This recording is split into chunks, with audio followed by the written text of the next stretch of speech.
the sodium metal and then liquid ammonia and then ethanol there, that's basically the reagent for the Birch reductions.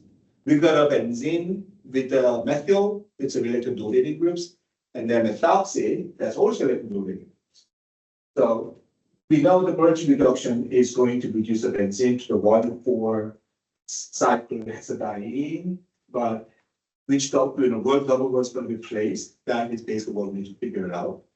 It's going to make a radical anion. Are we going to place a radical to this carbon that bears a methoxy groups? And we just talked about that's a terrible idea. Negative charges shouldn't even go to that carbon either. So these two carbons are what negative charge we will avoid. And so where the negative charge should go, any other carbon but those two. It could be this carbon, it could be that carbon, but not those two. So let's say if you put it this way, then you're going to have a double bond created this way. So that's why the methoxy and the methyl groups are the substituents of the double bonds. And then, of course, these two carbons will be hydrogenated, and then we'll basically make the products. Just in case you're wondering, of course, putting that one, it basically makes the same thing. That's why the position doesn't really matter in this particular example. So that is a kind of things that you need to figure out.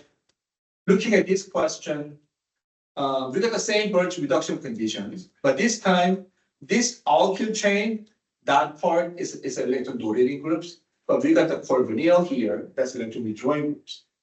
So, same thing that we need to think about. Birch reduction will create a carbon negatively charging. Which carbon better be negatively charging? The carbon bearing electron withdrawing groups, right? The negative charge should be better be done next to the carbonyl, not away from the carbonyl. This is way better than that one. It's because the electron withdrawing groups can release the pressure, the stress of this carbon bearing too much electrons there. So this is not the intermediate that we're looking for. We are looking for intermediate like this. That will make it that electron donating groups as a part of double bonds, as we've seen before, but that also make the electron withdrawing groups a part of double bonds too.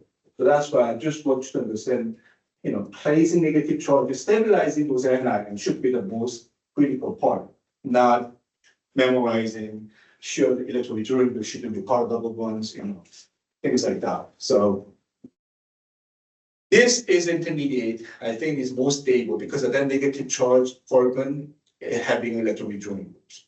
So that's why double bond should be created this way, and then that will be hydrogenated in the end, then you get the products back.